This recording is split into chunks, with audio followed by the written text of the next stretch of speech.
ورقہ بن نوفل رضی اللہ عنہ کے متعلق دریافت فرمایا ہے، یہ تو پچھلے جمعے کو بات ہو چکی۔ ورقہ بن نوفل کا حضور اقدس صلی اللہ علیہ وسلم کی تصدیق کرنا وہی ایمان تھا۔ سیدنا موسیٰ علیہ السلام پہلے تشریف لائے ہیں یا داؤد علیہ السلام؟ حضرت موسیٰ علیہ السلام کا آنا پہلے ہوا ہے، داؤد علیہ السلام بعد میں آئے ہیں، کیونکہ پھر سلیمان ان کے بیٹے آئے، پھر وہ موسیٰ علیہ السلام کا فرعون کے ساتھ جو گفتگو ہوئی ہے وہ قرآن نے نقل کی ہے، اور اس نے کہا کہ یوسف اس سے پہلے آ چکے تھے۔ ابراہیم علیہ السلام، پھر ان کے بیٹے یعقوب اور پوتے ان کے یعقوب اور بیٹے ان کے اسماعیل اور اسحاق، پھر ان کے پوتے یعقوب، پھر سیدنا یوسف علیہ السلام، اور پھر موسیٰ علیہ السلام آئے۔ داؤد علیہ السلام کنفیوز ہو گیا، سوچوں گا۔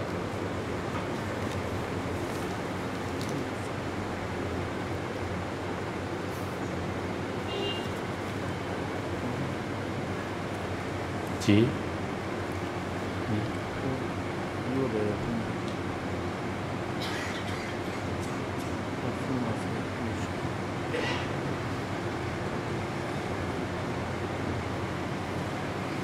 القى السمع وهو شهيد۔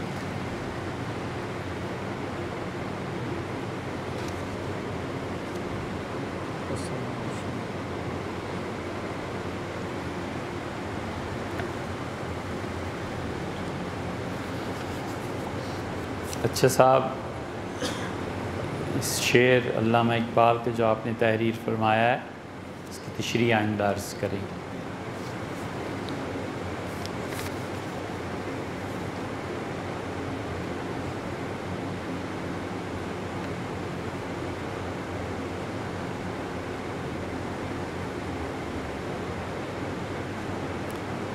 شمس تبریزی اور ابن منصور کا قتل شرعاً کیسا تھا؟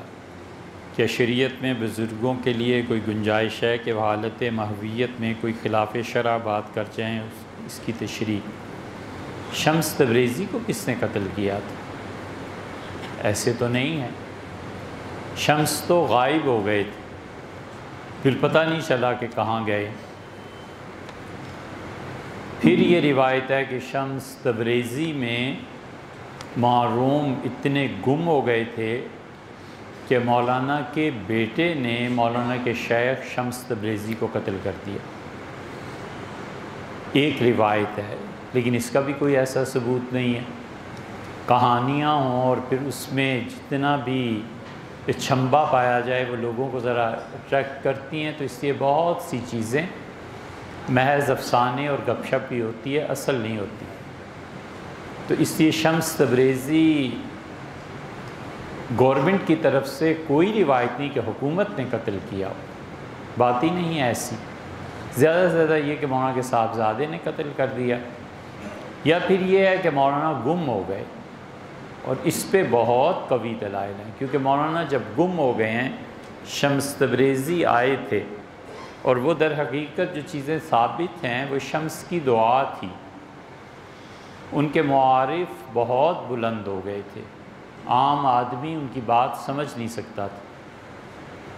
اللہ تعالیٰ کی معرفت کا بہت بڑا حصہ شمس تبریزی کے ہاتھ آیا تھا۔ ان کا آپ دیوان پڑھیں، آنکھیں کھل جاتی ہیں کہ اللہ نے کیا کمال کی معرفت انہیں دی تھی۔ تو شمس دعا مانگتے رہے تو پھر انہیں الہام کیا گیا کہ فلاں جگہ پہ چلے جائیں، اور وہ ایک شخص ہے جو آپ کی باتوں کو سمجھے گا۔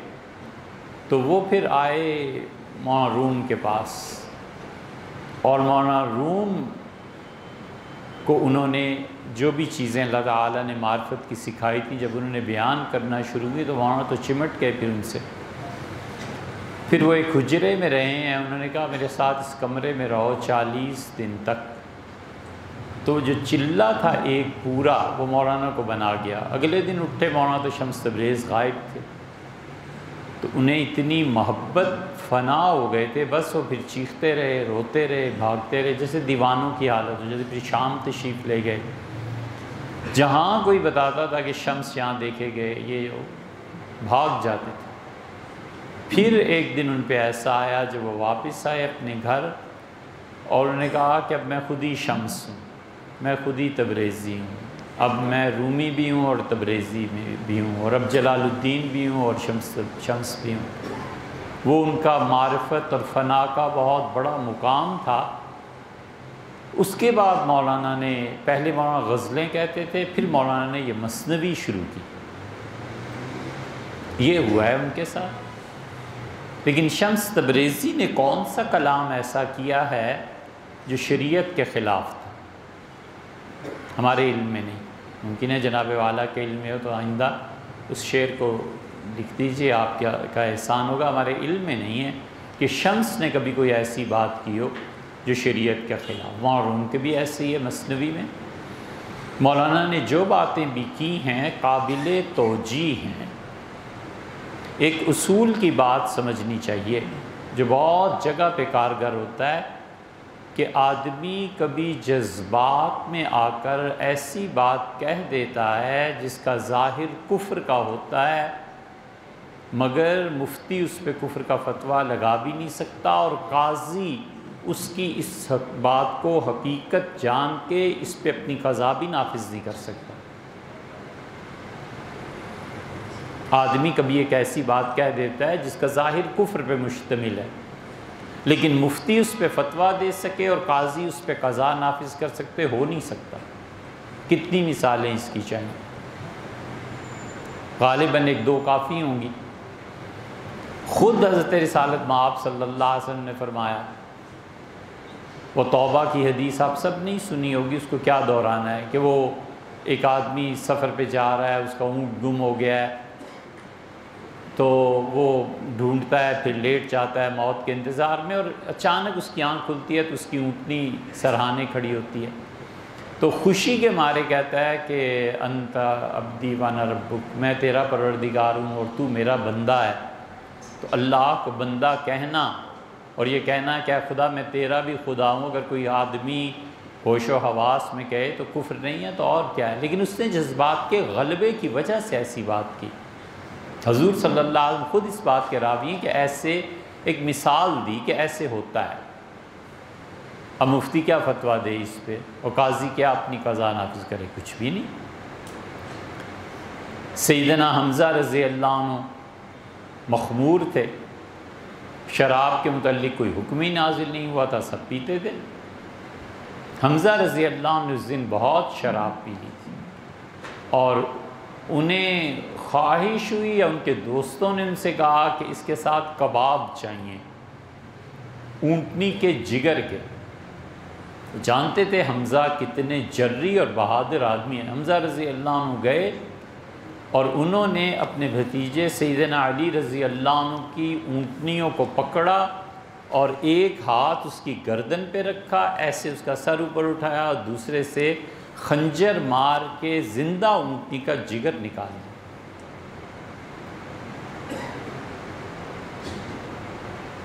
تو لے آئے وہ سیدنا علی رضی اللہ عنہ سے۔ سیدنا علی رضی اللہ عنہ نے اپنے دوسرے چچا یعنی حضور صلی اللہ علیہ وسلم سے شکایت کی کہ حمزہ نے یہ کیا، اس لیے کہ حمزہ، عبداللہ، ابو طالب سارے بھائی تھے نا۔ تو اب جب رسول اللہ صلی اللہ علیہ وسلم آئے ہیں تو حمزہ رضی اللہ عنہ نے دیکھا اور اسے کہا تم سب میرے باپ عبد المطلب کے غلام۔ یہ جملہ اگر حمزہ رضی اللہ عنہ عالم صاحب عقل شعور دانستگی سے کہہ دیتے تو یہ تو کفر کا جملہ ہے۔ رسول اللہ صلی اللہ علیہ وسلم نے اس حالت کا اعتبار کیا ہے کہ حمزہ نشے میں بالکل چپ ہوئے، سیدنا علی رضی اللہ عنہ کا ہاتھ پکڑا اور واپس تشریف لے گئے۔ یہ اصول کی بات۔ اسی لیے ایک دن ہم نے عرض کیا تھا کہ جو جبر کی وجہ سے کفر ہوتا ہے ہم اسے کفر کے برابر نہیں مانتے اس کفر کے جو آدمی اپنے اختیار سے کرتا ہے۔ کفر جبر سے بھی ہوتا ہے اور کفر اس سے بھی ہوتا ہے اپنے اختیار سے، دونوں میں بڑا فرق ہے، دونوں کو ایک نہیں مانا جا سکتا۔ تو ایک آدمی پر ہوش ہی نہیں ہے، خواب ہے، خواب اور بیداری کے درمیان کی کسی کیفیت میں ہے، شدید رنج کی کیفیت ہے، اتنا شدید غصہ ہے کہ اسے زمین اور آسمان کا فرق نہیں پتہ چل رہا۔ ان شدید حالتوں میں، نفسیاتی کیفیات میں جتنے وہ جملے کہے گا کوئی اعتبار نہیں۔ طلاق دے تو اعتبار نہیں ہے، طلاق کے بعد اس کی بیوی کو لایا جائے یا غصے کے عالم اس کی بیوی ماں کو، اسے فرق ہی نہیں پتہ کون ہے کون نہیں، اس سے پوچھا جائے وہ کہ مجھے یاد ہی نہیں، تو کون کہے گا کہ تمہاری طلاق ہو گئی؟ کچھ بھی نہیں۔ رہ گیا منصور، ابن منصور نہیں تھے، منصور حلاج تھے، ان کا قتل شرعاً کیسے تھا؟ اگر علماء نے اس وقت فتویٰ دیا تھا تو ٹھیک دیا تھا، صحیح دیا تھا۔ یہ نہیں ہو سکتا کہ معاشرے کو ہم بغیر نظم و ضبط کے چھوڑ دیں، اور یہ نہیں کیا جا سکتا کہ قانون میں چیز چلی جائے اور پھر وہاں جا کر سفارشیں۔ ایک آدمی کا رسول اللہ صلی اللہ علیہ وسلم نے ہاتھ کٹوا دیا تھا چوری میں، تو صحابی رضی اللہ عنہ نے آ کے کہا اللہ کے رسول مجھے بڑا افسوس ہے، تو آپ نے فرمایا تمہیں پہلے افسوس نہیں یاد آیا میرے پاس کیوں مقدمہ لے کے آئے تھے؟ ایک اور موقع پہ بھی ایسے ہی ارشاد فرمایا تھا کہ دیکھو جب مقدمہ میرے پاس آ جائے گا نا پھر میں نے فیصلہ کرنا ہے، پھر تم ادھر ادھر کی بات مت کرو مجھ سے، نہ لاتے۔ اسی لیے حضور صلی اللہ علیہ وسلم وہ گناہ جو جذبات کے غلبے میں ہوئے ہیں اسے قانون کی گرفت سے بچاتے رہے۔ بہت بڑی بات، بہت بڑی۔ جو گناہ جذبات کے غلبے سے ہوئے ہیں رسول اللہ صلی اللہ علیہ وسلم قانون کی گرفت سے باہر نکالتے رہے۔ لوگوں نے آ کے اقرار کیا اللہ کے رسول میں نے شراب یہ وہ، چلے جاؤ، لوٹ جاؤ، چھوڑو، اچھا دیکھو اس کے منہ سے بو آتی ہے، کچھ بو، اچھا چلے جاؤ۔ لیکن جب اس نے قانون کی بات کی نا اور شہادتیں پوری کر دیں اپنی گناہ، اب قانون ہے۔ اس لیے منصور کا فیصلہ اگر علماء نے اس وقت کیا تھا تو کوئی چھوٹے چھوٹے لوگ نہیں تھے، منصور کے معاصرین بڑے بڑے فقہا ہیں۔ معاشرے کو قانون کی پابندی چاہیے، معاشرے کو ایک منضبط زندگی چاہیے، کیلکولیٹڈ لائف، کہ یہ ہوگا اس کی سزا یہ ہے، یہ ہوگا اس کی سزا یہ ہے۔ اور جب تک وہ قانون کی گرفت اور عدالت میں نہ آئے پھر ہزار چیزیں ہیں، پھر اللہ سے توبہ ہے، استغفار ہے، معافی، بہت چیزیں پھر مل جاتی ہیں۔ حالت محویت میں خلاف شرع بات کہیں، یہ کون سی حالت محویت اتنی طاری ہو گئی تھی؟ یہ پرانوں پہ ہوتی تھی۔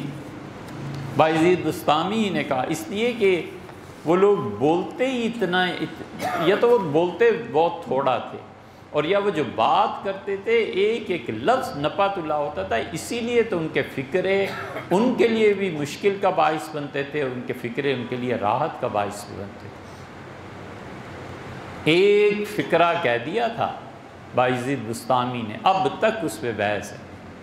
بایزید بسطامی نے کہا سبحانی، میں کتنا پاک ہوں، ما اعظم شانی، میری شان کتنی بلند ہے۔ لوگوں نے کہا سبحان اللہ، اللہ اکبر، اللہ پاک ہے اور اللہ کی شان سب سے بلند ہے، اور یہ کفر کے جملے کہہ رہا ہے، خدا کے مقابلے میں اپنے آپ کو کہتا ہے کہ میں پاک ہوں اور میری شان بلند ہے۔ صدیوں بحث اس جملے پہ ہوئی ہے۔ علم ہے، ایک میدان ہے، ایک فیلڈ ہے۔ بنیادی غلطی جہاں سے شروع ہوتی ہے نا وہ یہ ہے کہ کسی کے فیلڈ میں دخل دینا اور اس پہ اپنی آراء کا اظہار کرنا۔ کمپیوٹر میرا فیلڈ نہیں ہے، مجھے کیا ضرورت پڑی ہے خام خواہ کسی کو کہوں کہ یہ ماڈل اچھا ہے یا یہ اچھا ہے۔ ہمیں یہ بھی نہیں پتہ کہ نوٹ 8 اور نوٹ 9 میں کیا فرق ہے، اور ہم کسی کو کہیں نوٹ 9 لو گیا، لانچ ہو گیا۔ یار ہمیں کیا ضرورت ہے اس میں بات کرنے کی؟ محبت تحفہ ایک الگ چیز ہے، وگرنہ جو اس کی چیزیں ہیں اس میں کیا ہے کیا پتہ ہے۔ جب بھی کوئی آدمی اپنے فیلڈ کو چھوڑ کے دوسرے میں دخل دیتا ہے نا تو وہ رسوا ہو، اہل نظر کی نظر میں رسوا ہو۔ وہ جان جاتے ہیں کہ اس کو پتہ ایک نہیں اور باتیں کس کی کر رہا ہے۔ قصہ شاید سنایا تھا پہلے بھی،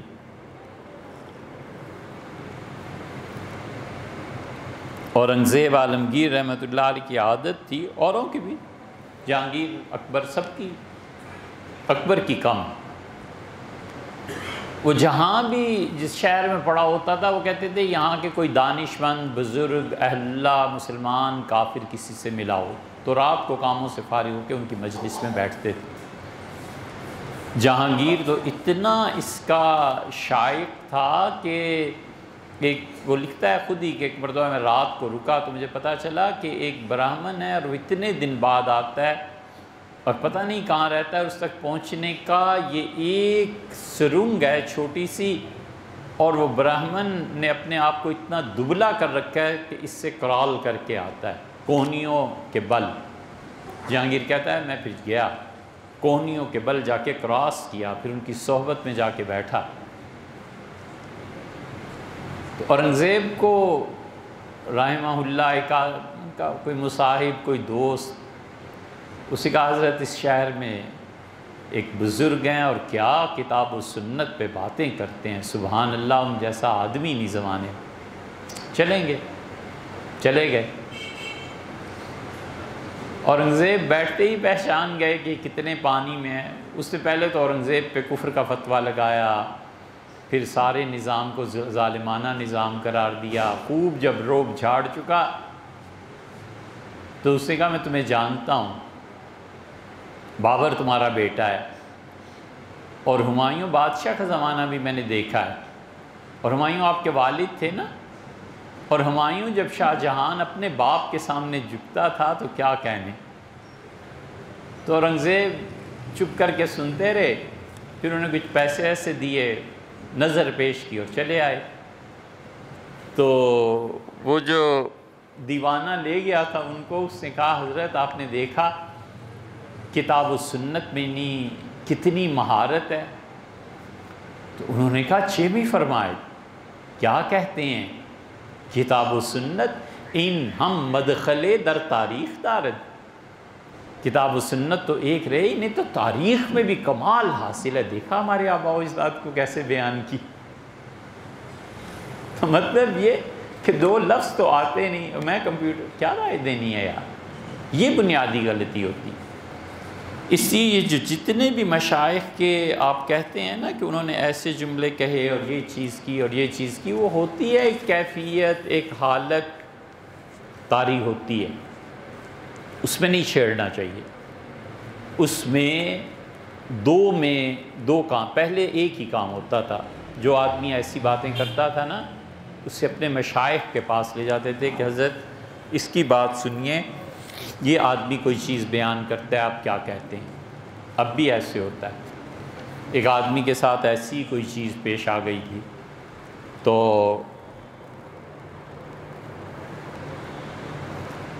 بڑا دعویٰ اس نے کر دیا تھا، تو اس کے جو بھی لوگ تھے انہوں نے میں کہا تو ہم نے کہا اس سے کندیاں لے جائیں میاں والی۔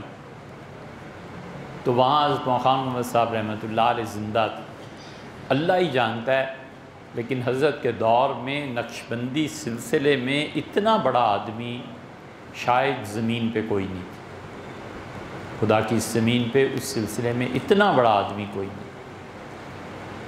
حضرت بہت خاموش رہتے تھے رحمہ اللہ، بالکل خاموشی سے، پورے تحمل سے اس کی بات سنی اور اشارہ فرمایا کسی کو کہ آگ لے آؤ کڑاہی میں،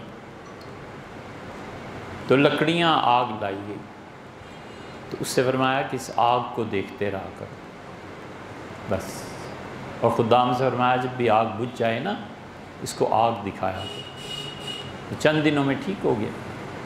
اب یہ ایک علاج ہے، وہ جانتے ہوں گے کہ کس مقام کا ہے، کیا کہہ رہا ہے، اس پہ کیا کیفیت تاری۔ اور اب ہمارے زمانے میں ماشاءاللہ ماہرین نفسیات ہیں، جب ایسے جملے آنے لگیں تو کسی ماہر نفسیات، کسی ڈاکٹر کو دکھانا چاہیے اور بہت مرتبہ مسئلہ ان سے حل ہو جاتا ہے۔ لیکن شریعت ایسی چیز ہے جس کا قانون جو ہے نا اسے کسی کے کہنے پہ بھی نہیں چھوڑا جا سکتا۔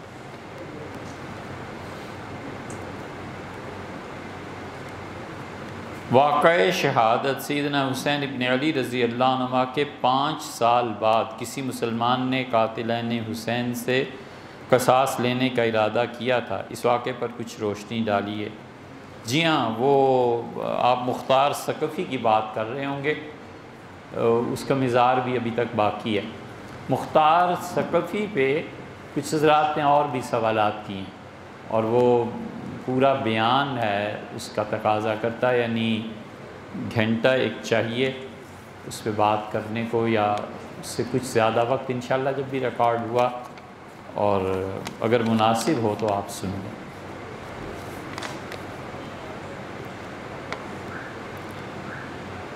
دریافت فرمایا ہے کہ امریکہ میں ایک عورت کا شوہر سے شدید جھگڑا ہوا اور وہ عورت گھر چھوڑ کر کسی اور ریاست میں چلی گئی۔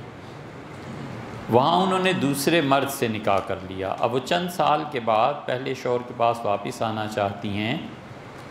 ان تمام سالوں میں دونوں شوہروں نے اسے طلاق بھی نہیں دی، تو کیا وہ پھر سے اپنے شوہر کے گھر آ سکتی ہے؟ کیا اسے دوبارہ نکاح کی ضرورت ہوگی اور اس کی عدت کتنی ہوگی؟ اس کا جواب غور سے سن لیں، ایسے نہ ہو کہ کوئی غلط فہمی ہو جائے۔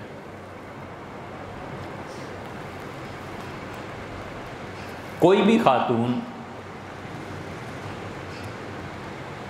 جب وہ دوسرے مرد سے شادی کرے گی اور پہلا نکاح اس کا قائم ہے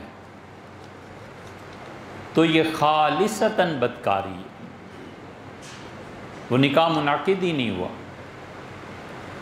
جب نکاح ہی منعقد نہیں ہوا تو شریعت نے صاف سا اصول بتایا ہے کہ زنا کے لیے کوئی عدت نہیں ہے، اس عورت کی کوئی عدت نہیں۔ عدت تو جب گزارے جب شوہر نے طلاق دی ہو یا شوہر کا انتقال ہوا ہو، ایسے نہیں ہوا۔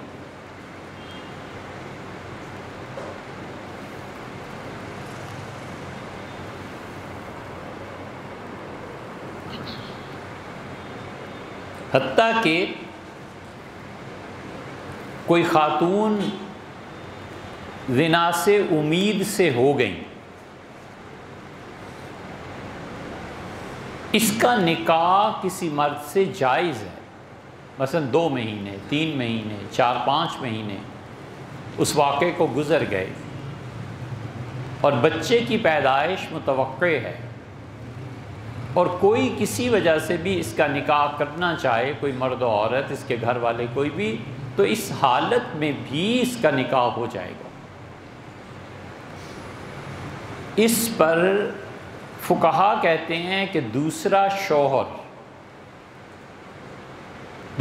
تو نہیں کہنا چاہیے، اول تو بیکار ہوگی نا بات، والیعوذ باللہ، وہ تو بدکاری ہو گئی۔ یہ جس نے بھی نکاح کیا ہے وہ اس کے قریب نہ جائے، نکاح کو جائز قرار دیتے ہیں، قربت کو وہ کہتے ہیں نہ کرے، اس لیے کہ حضور اقدس صلی اللہ علیہ وسلم نے ایک ایسی چیز کے متعلق اشارے اور کنایے میں فرمایا تھا کہ تم میں سے کوئی آدمی بھی اپنا پانی دوسرے کی کھیتی میں نہ ڈالے۔ پھر اس پہ فقہا آگے بھی لکھتے ہیں اور وہ کہتے ہیں اس لیے کہ جو نکاح اس کا اصلی اب ہوا ہے نا، یہ جو پہلے جو امید ہے حمل ہے یہ تو حرام ہے سارا، لیکن اب یہ جو دوسرا یہ جو اس کا شوہر بن رہا ہے دوسرا مرد، اس کے تعلق کی وجہ سے اس بچے کے ناخن بنیں گے، یہ ہوگا یہ ہوگا یہ ہوگا۔ اب جو ہماری سائنس ہے اور ہماری جو طب ہے اس نے پوری طرح یہ ثابت کر دیا ہے کہ ایک مرتبہ جو مرد سے اخراج ہوتا ہے وہ لاکھوں بچوں کے لیے کافی ہے. صرف اس میں سے ایک چیز ہے جو پھوٹتی ہے آسان زبان میں اور بچے کے سارے اعضاء اسی سے بنتے ہیں. جب یہ ثابت ہو گیا ہے تو فقہا نے یہ جو فتویٰ دیا ہے نا کہ نکاح ہو سکتا ہے قربت نہیں، قربت نہ ہونے کی وجہ سے یہ حدیث ہے. اور حدیث میں کیا کیا کہا گیا ہے کہ یہ جو نکاح ہوا ہے اس کے بعد اگر اس کے قریب جائے گا تو اس کے مادے سے باقی اس کے ناخن واخن بچے کے بنیں گے. یہ بات اب ہے ہی نہیں. حضور صلی اللہ علیہ وسلم نے اپنے زمانے کا ایک جملہ فرمایا، اس فتوے کو اب بدل دینا چاہیے. یہ رائے ہے جو پہلی مرتبہ عرض کر رہا ہوں کہ فقہا کو جو مسائل طب کی بنیاد پر پیش آئے تھے نا، اب طب نے بڑی ترقی کر لی ہے، اس کو بدل دینا چاہیے. اجازت ہونی چاہیے کہ اگر ناجائز بچے سے وہ امید سے ہے، اس کا نکاح اس کی پہلے بھی اجازت ہے. یہ جس نے نکاح کیا اس کو قربت کی بھی اجازت ہونی چاہیے، اس لیے کہ اس کا قریب جانا نہ جانا دونوں برابر ہے. جیسے ایک مرتبہ خاتون امید سے ہو گئی اور اس کا حقیقی شوہر اب جتنی مرتبہ بھی جائے گا اس کے قریب، وہ سب چیزیں ختم ہیں، کیونکہ وہ ایک چیز، ایک پروسیس بچے کا شروع ہو گیا. یہ تو بات آ گئی بیچ میں. یہ خاتون جب دوسری جگہ چلی گئیں اور انہوں نے کوئی نکاح نہیں کیا تو وہ دوسرے شوہر کے ساتھ جو بھی ان کا تعلق تھا ولیعذ باللہ وہ بدکاری، اور اس کے لیے کوئی عدت نہیں. اس مقدمے کی دوسری صورت یہ بنتی ہے، اب آ جائیں اس مرد پہ جس سے اس نے جا کر نکاح کیا ہے. اسے علم تھا کہ یہ بھاگ کے آئی ہے. اگر اسے علم تھا اور پھر بھی اس نے نکاح کر لیا ہے تو یہ بڑی شدید بات ہے. یہ بات کفر تک بھی پہنچ سکتی ہے. اگر اس کے دل میں نکاح اور طلاق ان چیزوں کی کوئی عزت حرمت باقی نہیں ہے نا تو یہ سب تماشا ہی ہے. اور ایک تیسری صورت آخری ہے کہ اسے علم ہی نہیں تھا، اسے پتہ ہی نہیں تھا، اور اس نے اپنی طرف سے اس خاتون سے پہلا نکاح کیا. ہاں حالانکہ خاتون کو پتہ تھا یہ میرا دوسرا شوہر ہے اور میں اسے دھوکہ دے رہی ہوں. اب یہ جو اس نے نکاح کیا تھا نا اپنی معصومیت لا علمی کی وجہ سے، جوں ہی اسے پتہ چلے گا فوری طور پر یہ اس عورت کو چھوڑ دے. اور اس عورت کو چاہیے کہ 3 ایام کا 3 مہینے انتظار کرے، اور 3 مرتبہ جب ایام گزر جائیں تو وہ پہلے شوہر کا نکاح باقی ہے وہاں چلی جائے اور پہلے شوہر کے ساتھ زندگی گزارے. اور اگر فرض کر لیجئے اس دوسرے شوہر سے اس کے بچے ہو گئے ہیں تو بچے پہلے کے کھاتے میں جائیں گے، دوسرے کا کچھ نہیں. ان بچوں کی پرورش وہ کرے گا، اس کا نسب بھی اسی میں لکھا جائے گا. رسول اللہ صلی اللہ علیہ وسلم نے فرمایا تھا بچہ وہ ہے جو نکاح میں پیدا ہوتا ہے اور اس کے علاوہ جو ہے اس کے لیے پتھر ہے.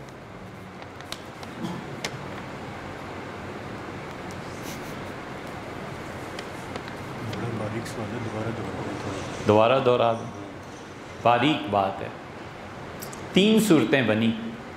ایک صورت تو یہ کہ مرد کو معلوم تھا کہ کسی کی بیوی ہے اور بھاگ کے میرے پاس آئی ہے، نکاح ہی نہیں ہوا دوسرا، وہ تو نکاح پہلے ہی میں ابھی قائم ہے نا، تو اس نے بدکاری کی ولیعذ باللہ. اور اسے علم تھا، اسے علم نہیں تھا، پتہ ہی نہیں تھا، اس نے سادگی سے شادی کر لی. اب عورت چاہتی ہے کہ پہلے شوہر کی طرف واپس جائے، تو جو ہی وہ اپنے اس دوسرے شوہر کو بتائے گی نا کہ میرا پہلا شوہر ہے، اس دوسرے شوہر کو چاہیے کہ فوراً الگ ہو جائے. اس عرصے میں جتنی مرتبہ بھی آپس میں ایک دوسرے سے تعلقات قائم کیے ہیں، عورت گناہ گار ہے، مرد گناہ گار نہیں، اسے تو پتہ ہی نہیں تھا. فوراً الگ ہو جائے، وہ مرد اسے چھوڑ دے، یہ اس کے لیے بالکل حرام ہو گئی. اور یہ عورت پہلے شوہر کے پاس واپس جانے کے لیے، یہ اگرچہ دوسرا نکاح حقیقت میں نہیں ہوا لیکن حکم نکاح کا ہی لگے گا، شوہر کی طرف سے آپ دیکھیں تو حکم نکاح کا ہی لگے گا، یہ عدت گزارے گی، اور اس کی عدت ثلاثت قروء 3 مرتبہ ایام ہیں۔ یہ 3 مرتبہ ایام کے عمل سے گزرے 3 مہینے کے بعد یا پھر گزرے 10 سال کے بعد، یہ ان کا اپنا مسئلہ ہے۔ یہاں پہنچ کے ایک نئی بحث شروع ہوتی ہے کہ ہمارے زمانے میں فتویٰ کیا ہوگا، وہ ایک الگ بحث ہے، لیکن 3 مرتبہ اس حالت سے گزرنے کے بعد وہ پہلے شوہر کے لیے جائز ہے، دوسرے نکاح کی بھی ضرورت نہیں کیونکہ وہ تو نکاح سے نکلی۔ ٹھیک ہے، یہ سوال دیکھو، یہ جس نے لکھا ہے اس لڑکے کو کیا کہیں۔ میں نے نظر مانی تھی کہ اگر میں اپنے اس امتحان میں پاس ہو گیا تو اپنے دوستوں کے ساتھ فلم دیکھنے جاؤں گا۔ اب کچھ لوگ مجھے اپنی قسم پوری کرنے سے منع کر رہے ہیں، شریعت کا کیا حکم ہے؟ بس ایسے ہی سوال آیا کریں گے، آپ کو کرنا چاہیے، تبدیلی آ گئی۔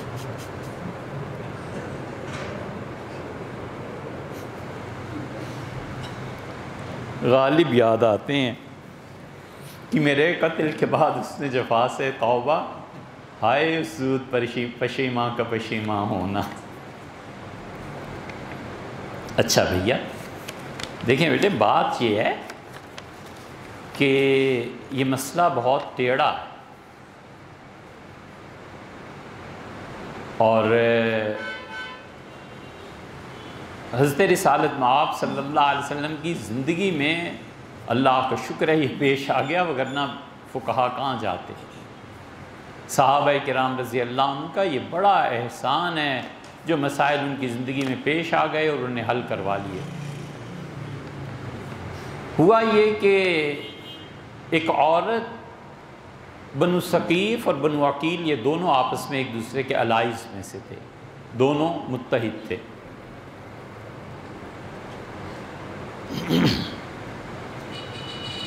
وقت زیادہ ہو رہا ہے۔ مسلم کی روایت میں آیا ہے، لمبی حدیث ہے، اس کا ایک حصہ بس۔ اس طویل حدیث میں یہ آیا ہے کہ کافر جو تھے انہوں نے ایک عورت کو قید کر لیا۔ وہ عورت بہت مضبوط تھی، اعصاب کی بھی اچھی تھی، وہ نہیں گھبرائی۔ رات جب یہ سارے سوئے ہیں ثقیف والے، تو اس نے اپنے آپ کو رسیوں سے آزاد کر لیا، اور وہ بالکل خاموشی سے بنو ثقیف کے گھروں کے باہر، دیہات کی طرح اونٹ ان کے بہت بندھے ہوئے ہوتے تھے، وہ اونٹنیوں پہ گئی، اور وہ عورت جس اونٹنی پہ سوار تھی وہ رسول اللہ صلی اللہ علیہ وسلم کی اپنی ذاتی اونٹنی تھی۔ یہ بنو ثقیف اسے بھی لے گئے تھے۔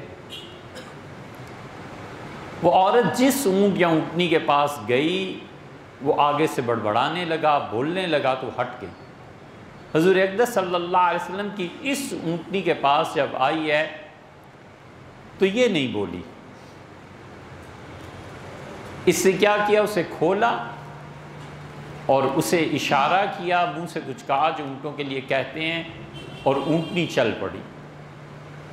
جب وہ چلی ہے تو بنو ثقیف میں کسی کی نظر پڑی، اس سے کہا اوہ یہ عورت بھاگ رہی ہے۔ بڑے اونٹ گھوڑے دوڑائے مگر وہ عورت نکل گئی۔ صحابہ کرام رضی اللہ عنہ سے جا کر ملی اور اس نے کہا کہ میں نے اللہ سے یہ نظر مانی تھی کہ اللہ تعالیٰ مجھے اگر آزادی دے اور کوئی اونٹنی مل جائے یا اونٹ، تو اس سے اللہ کے راستے میں خدا کے قرب کے لیے ذبح کر دوں گی۔ یہ مسئلہ رسول اللہ صلی اللہ علیہ وسلم بیدار ہوئے، مسجد میں تشریف لائے تو رکھا گیا، تو نبی کریم صلی اللہ علیہ وسلم نے فرمایا کہ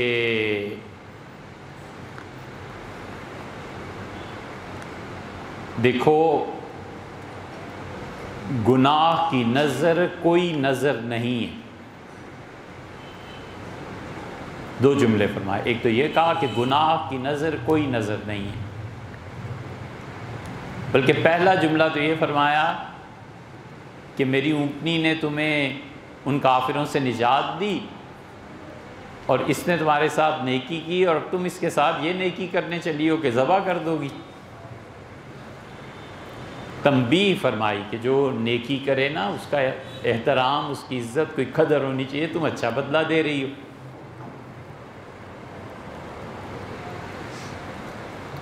دوسرے یہ ارشاد فرمایا کہ گناہ کی نظر کوئی نظر نہیں ہے،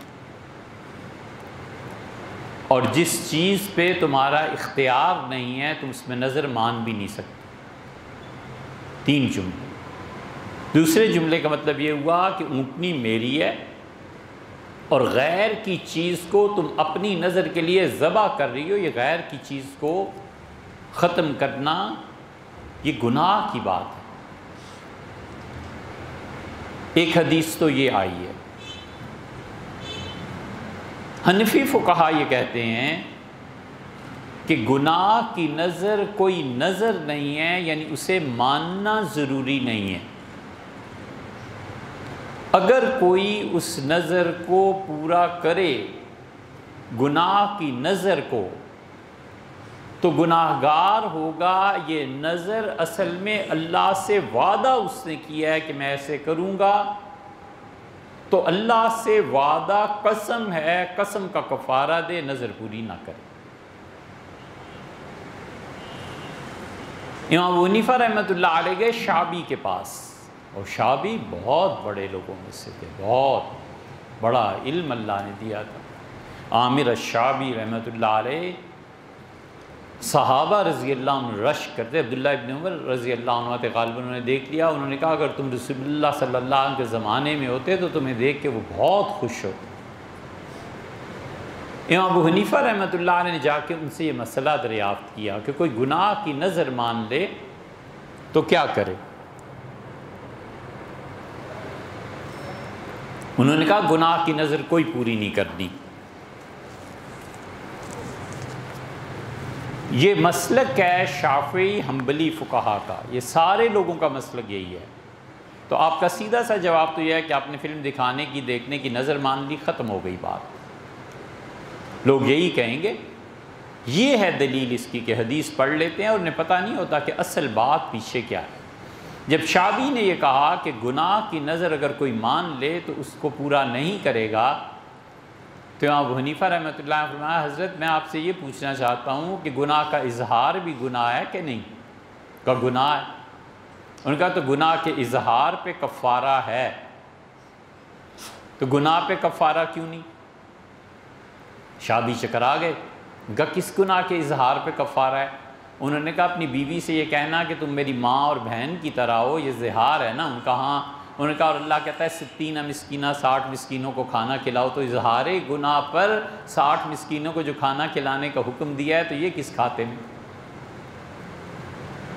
شعبی بالکل چپ ہو گئے اور کہنے لگے اسی وجہ سے تو لوگ تمہارے پاس جاتے ہیں کہ تم مسائل کو اس کی جڑ سے پکڑ لیتے۔ عقبہ ابن عامر رضی اللہ عنہ کی بہن نے قسم کھائی اور اس نے کہا اگر میرا یہ کام ہو جائے، نظر مانی، میں اللہ کے گھر کا طواف کروں گی، ننگے پاؤں اور ننگے سر جاؤں گی۔ تو رسول اللہ صلی اللہ علیہ وسلم عقبہ نے پوچھا کہ اللہ کے رسول، امام طحاوی رحمۃ اللہ نے روایت کیا ہے۔ عقبہ نے آ کے دریافت کیا تو رسول اللہ صلی اللہ علیہ وسلم اپنی بہن سے کہو جوتے بھی پہنے اور سر پہ دوپٹہ بھی لے، چادر بھی لے اور جائے اور خدا کے گھر کا طواف کرے، اور کمال ہے رسول اللہ صلی اللہ علیہ وسلم 3 روزے بھی رکھے۔ یہ ہے بات۔ حنفی فقہا کہتے ہیں کہ جب اس نے گناہ کی نظر مانی اور نظر کو پورا نہ کرے تو اللہ سے وعدہ تو کر لیا نا کہ یہ کام کروں گا، قسم تو کھا لی نا۔ جب قسم توڑے گا تو اس کا کفارہ 3 روزے ہیں۔ حضور صلی اللہ علیہ وسلم عقبہ ابن عامر کی بہن کو جو حکم دیا تھا وہ اسی لیے کہ قسم ٹوٹی اور 3 روزے اس کو رکھنے پڑے۔ اس لیے ہمارے احناف کا موقف یہ ہے، فتویٰ اس بات پر ہے کہ جب کوئی آدمی گناہ کی کوئی قسم کھا لے، متعین کر دے کہ یہ گناہ کروں گا اور اس کو پورا نہ کرے اور حقیقت میں بھی پورا نہ کرے تو یہ اس کے ذمے قسم پڑ جاتی ہے۔ قسم کا کفارہ 3 دن کے روزے رکھنا ہے یا 10 مسکینوں کو کھانا کھلانا ہے۔ یہ ہے وہ چیز، یہ پیچیدہ بات تھی جو آپ نے پوچھی، لیکن جو لوگ قسم پوری کرنے سے منع کر رہے ہیں نا وہ ٹھیک کر رہے ہیں۔ آپ کو چاہیے آپ 3 روزے رکھیں یا 10 مسکینوں کو کھانا کھلائیں۔ اور یہ مسئلہ ہے فتح الملہم، مولانا شبیر احمد صاحب عثمانی رحمۃ اللہ علیہ نے صحیح مسلم کی شرح لکھی تھی، وہ ادھوری رہ گئی تھی۔ بڑا احسان ہے علم کی دنیا میں، حضرت مولانا تقی عثمانی صاحب نے اس شرح کو مکمل کیا ہے، لیکن جہاں وہ اس مسئلے پہ پہنچے ہیں نا، وہاں حضرت سے اس مسئلے میں خطا ہو گئی ہے، حضرت نے یہ مسئلہ صحیح نہیں لکھا۔ اس کے بعد آپ نے ایک اور سوال دریافت فرمایا ہے کہ انعامی بانڈ کی رقم جائز ہے یا ناجائز۔ دیکھیے، اس پہ ضرورت ہے کہ علماء فتویٰ دیں۔ اس کی وجہ یہ ہے کہ غالباً ناظم الدین جب گورنر جنرل بنے تھے پاکستان کے، تو انہوں نے یا اور ہوں گے، بہرحال مفتی محمد شفیع صاحب رحمۃ اللہ سے رجوع کیا گیا تھا، تو مفتی صاحب نے انعامی بانڈ کو جوا قرار دیا تھا، اور مفتی صاحب نے لکھا تھا کہ یہ سود ہے اور حرام، یہ اب بھی ان کے فتاویٰ میں چھپا ہوا ہے، عام مل جاتا ہے۔ اس فتوے پہ غور کیا ایک ایسے مفتی، اور ایسے مفتی بھی چھوٹا سا لفظ ہے، اس آدمی کے تباہر علمی کے اور اس آدمی کی عظمتوں کے کیا کہنے ہیں، ہم نے ذاتی طور پہ بھی جانتے ہیں۔ ان کا انتقال ہو گیا، اللہ تعالیٰ جنت میں ان کے درجے بلند فرمائے، اور اللہ تعالیٰ ان کی لغزشوں سے درگزر فرمائے۔ وہ بریلوی مکتبہ فکر کے بہت بڑے عالم دین، بہت بڑے، مولانا غلام رسول سعیدی تھے۔ یہ جو کاظمی صاحب رہے ہیں نا، حج کے اس معاملے میں وزیر حج رہے ہیں، ان کے والد تھے مولانا سعید کاظمی، وہ امروہہ کے رہنے والے تھے، ان کے یہ شاگرد تھے، اور یہ پڑھاتے تھے دارالعلوم نعیمیہ کراچی میں۔ بڑا علم اللہ نے دیا۔ اب تفسیر آئی ہے ان کی 20-25 جلدوں میں، قرآن پاک کی پڑھو تو پتہ چلتا ہے کہ یار اس آدمی، اس سمندر کی کوئی گہرائی تھی۔ یہ جو آپ کی روایت ہلال کمیٹی کے چیئرمین ہیں مفتی منیب الرحمان، مفتی منیب الرحمان ان کی خدمت میں جا کے دو زانو ہو کے بیٹھتے تھے، کہتے تھے حضرت یہ مسئلہ حل فرمائے، حضرت فتویٰ دے۔ مفتی منیب الرحمان صاحب کی اب تفہیم المسائل چھپی ہے، اسے آپ دیکھیں کہ تفہیم المسائل میں کتنی جگہ انہوں نے کہا ہے کہ میں نے حضرت سے پوچھا ہے، حضرت نے یہ فتویٰ دیا ہے۔ بڑے کمال کے عالم دین تھے، کراچی میں گمنامی میں انتقال کر گئے۔ کراچی کی گلیوں میں سونے والا ایک بچہ، سردیوں میں بخار اور تنور پہ جا کے صبح روٹی مانگنے والا کہ چائے دے دیں، روٹی دے دیں، اس بچے کو اللہ نے اٹھایا اور اتنا بڑا آدمی بنایا کہ ہماری گردن جھکتی ہے اس کے علم کے سامنے۔ بریلوی مکتبہ فکر میں پہلی مرتبہ انہوں نے اس مسئلے پہ غور کیا، اور مسلم کی جو شرح ہے اس میں انہوں نے صفحات کے صفحات اس پہ لکھے ہیں انعامی بانڈ پہ، اور انہوں نے خلاصہ یہ ہے کہ اسے جائز قرار دیا۔ انہوں نے لکھا ہے کہ یہ جائز ہے۔ اس پہ دو آدمی، ایک مودودی صاحب نے اسے حرام قرار دیا تھا، ایک مفتی محمد شفیع صاحب رحمۃ اللہ علیہ نے، انہوں نے ان دونوں کو بھی لیا ہے۔ انہوں نے لکھا ہے کہ ان حضرات کی دلیل میں یہ کمی باقی رہ گئی ہے، اور پرائز بانڈ جو ہیں وہ جائز ہیں، کیونکہ پرائز بانڈ میں ان دونوں حضرات نے ایک طرف بینک رکھا ہے اور ایک طرف خریدنے والا رکھا ہے۔ وہ کہتے ہیں بینک بیچ میں ہے ہی نہیں تمہارا فریق، یہ تو گورنمنٹ براہ راست تمہیں انعام دے رہی ہے، اور تم گورنمنٹ کو اپنا پیسہ دے رہے ہو کہ گورنمنٹ اس ذریعے سے پیسہ اکٹھا کر کے مختلف سکیمز میں لگائے، تو گورنمنٹ کا انعام کیسے ناجائز ہے؟ یہ تو ناجائز جب ہو جب بینک ایک ذریعہ ہے، گورنمنٹ اس ذریعے سے پبلک سے مال اکٹھا کر رہی ہے، سمجھے آپ؟ وہ بینک کو فریق ہی نہیں مانتے، وہ کہتے ہیں فریق مانیں گے تو سود بنے گے، جب فریق ہی نہیں ہے بینک، گورنمنٹ دے رہی ہے، گورنمنٹ اس پیسے پہ آپ کو انعام دے رہی ہے، تو گورنمنٹ کی مرضی ہے دے نہ دے۔ پھر اس پہ کہنا کہ گورنمنٹ سود سے دے رہی ہے، آپ کے پاس کیا ثبوت ہے کہ سود سے دے رہی ہے؟ ممکن ہے نہیں کہ یہ مال گورنمنٹ نے کسی ڈیم میں لگا دیا ہو، ممکن ہے یہ پیسہ جو تھا انعامی بانڈز کے ذریعے جو اکٹھا ہوا ہے گورنمنٹ نے تجارت میں لگا دیا ہو، ممکن ہے گورنمنٹ نے امپورٹ ایکسپورٹ میں، ممکن ہے گورنمنٹ نے ایک بسوں کی سیریز شروع کی اس میں لگا دیا، تو آپ کیسے کہتے ہیں کہ گورنمنٹ ہمیشہ سود ہی دیتی ہے؟ یہ مسئلہ انہوں نے بڑی تفصیل سے لکھا ہے۔ اس لیے مفتی منیب صاحب سے ہم نے ایک مرتبہ پوچھا تھا تو انہوں نے کہا ہمارے نزدیک تو جائز ہے۔ بریلوی مکتبہ فکر کے عام طور پہ علماء جو ہیں وہ اسے جائز کہتے ہیں، لیکن ہمارے یہاں اسے حرام اور ناجائز دیوبندی مکتبہ فکر میں کہتے ہیں، مگر اس پہ غور کرنا چاہیے ہمارے زمان کے علماء کو، تعصبات سے ہٹ کے کہ یہ دیوبندی بریلوی فلاں فلاں ان چیزوں سے ہٹ کے غور کرنا چاہیے تاکہ پبلک کے پاس ذکر آئے۔ بلیوں کی خرید و فروخت جائز ہے یا نہیں؟ حضور اقدس صلی اللہ علیہ وسلم نے فرمایا بدترین مال کتے کی خرید و فروخت ہے، اور آپ نے فرمایا بدترین مال بلیوں کی خرید و فروخت کا، اور بدترین مال طوائف کی اجرت ہے۔ تینوں کو حرام قرار دیا رسول اللہ صلی اللہ علیہ وسلم نے، یہ مسلم میں آیا ہے۔ اب یہ جو کہتے ہیں نا حدیث میں یوں آیا اور حدیث میں یوں آیا، یہاں آؤ پھر۔ اسی لیے ہم کہتے ہیں کہ اساتذہ کے بغیر حدیث پڑھنے سے آدمی گمراہ ہو جاتا ہے۔ یہ ڈائریکٹ استنباط اور احکامات اور حدیث میں حضور صلی اللہ یوں اور یوں سب گمراہیاں آتی ہیں۔ یہ اس وقت کی بات ہے جب رسول اللہ صلی اللہ علیہ وسلم نے بلی کو ناپاک قرار دیا تھا اسلام کے آغاز کی، اور ان تینوں کی کمائی کو حرام قرار دیا تھا، کتا، بلی اور تیسری۔ اور پھر بعد کے زمانے میں رسول اللہ صلی اللہ علیہ وسلم نے بلی کے پاک ہونے کا حکم ارشاد فرما دیا تھا۔ فرمایا انہا طوافین علیکم والطوافات، ان بلیوں کا کیا کہنا ہے، ان میں کیا حرمت ہے، یہ تو تمہارے گھروں میں آنے جانے والے پالتو جانور ہیں۔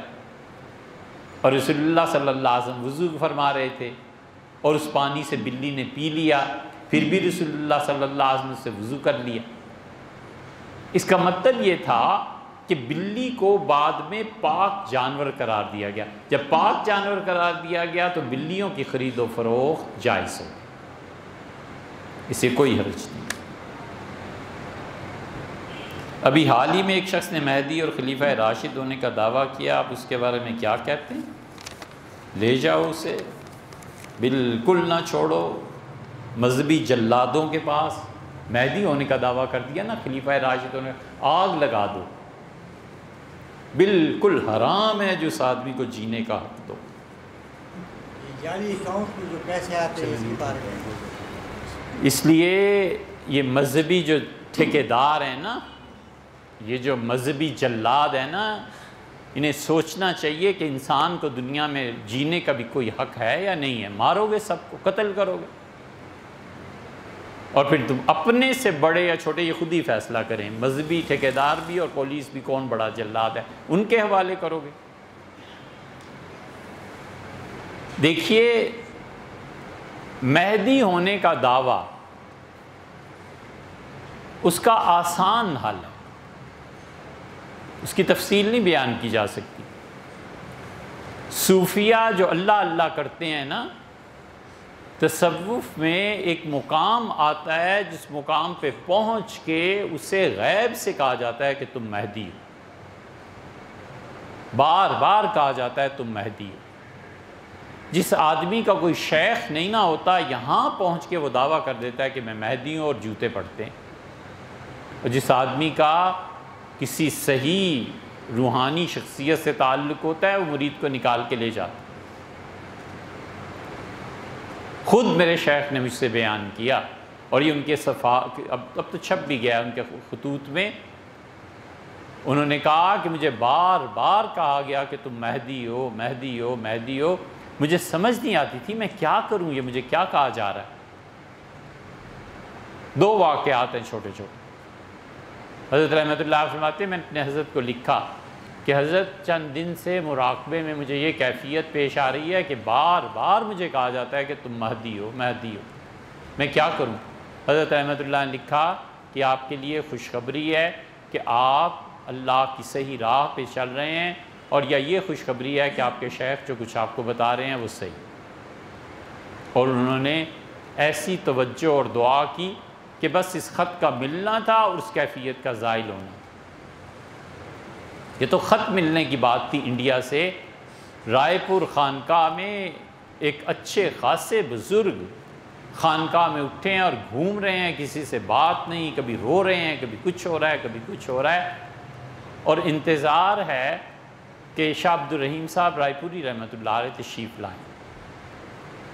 بڑا مقام تھا حضرت کا، 1920 میں غالباً حضرت کا انتقال ہوا تھا رحمہ اللہ، اور وہ آتے تھے دن چڑھے، اشراق وغیرہ مسجد سے فارغ ہو کے پھر اپنا ذکر اذکار کئی گھنٹے میں لگتے تھے۔ تو خلفاء کہتے تھے کہ حضرت کے یہ بڑے خلیفہ تھے جن کا حال تھا رونے دھونے اور ہنسنے کا، ہم حیران کہ ہو کیا رہا ہے۔ اور حضرت رحمۃ اللہ علیہ آئے اور انہوں نے صرف دیکھا اور ان کا نام لے کے فرمایا کہ کیا حال ہے، تو وہ پاؤں انہوں نے پکڑ لیا اور پھوٹ پھوٹ کے روئے۔ حضرت بھی کھڑے رہے، جب اچھی طرح وہ رو چکے تو بیٹھے اور فرمایا اب ٹھیک ہو؟ ان کا حضرت اب ٹھیک۔ کہتے ہیں ہم نے شکر کیا کہ حضرت کی مجلس 11-12 بجے ختم ہوئی، کہ ہوا کیا تھا۔ جو ہی حضرت اندر گئے ہم نے پکڑ لیا، ہم نے کہا خلیفہ صاحب ہو گیا تھا؟ کہنے لگے کل شام جب مغرب کی نماز پڑھی ہے تو بار بار مجھے کہا جا رہا تھا تم مہدی ہو مہدی ہو، اور رات تو اتنے زور و شور سے فرشتوں نے کہا کہ میں گھبرا گیا کہ مہدی ہونے کا اب دعویٰ کروں، اور اس لیے میں پاگل ہو گیا، کبھی روتا تھا کبھی ہنستا تھا۔ حضرت رحمۃ اللہ ایک مرتبہ جو مجھے دیکھا ہے بس ختم ہو گیا سب، تو میں رویا اپنے حال پہ۔ حضرت نے اس لیے پوچھا کہ اب ٹھیک ہو؟ ٹھیک۔ یہ اللہ کے بندو جس نے دعویٰ کیا ہے نا، اس کا آسان سا حل ہے۔ کوئی بزرگ پتہ ہے ان کے پاس لے جاؤ، اس کا حل کر دیں۔ نہیں پتہ، ڈاکٹرز جو نفسیات کے ماہر ہیں ان کے پاس لے جاؤ، نہ اس آدمی کو کچھ کرو۔ اتنی سی بات ہے، لوگوں کو جینے کا حق دو یار۔ انسان گمراہ ہو جاتا ہے نا، انسان کبھی بھی صحیح نہیں ہوتا، کبھی بھی۔ اس میں شر کا مادہ اللہ ہی نے رکھا ہے، کہیں نہ کہیں گمراہی آئی جاتی ہے۔ ایسے بچے جو بہک جاتے ہیں، خدا کے ذکر میں کبھی غلط طرف کو چل پڑتے ہیں، جینے کا حق تو آپ انہیں دینا نہ کریں۔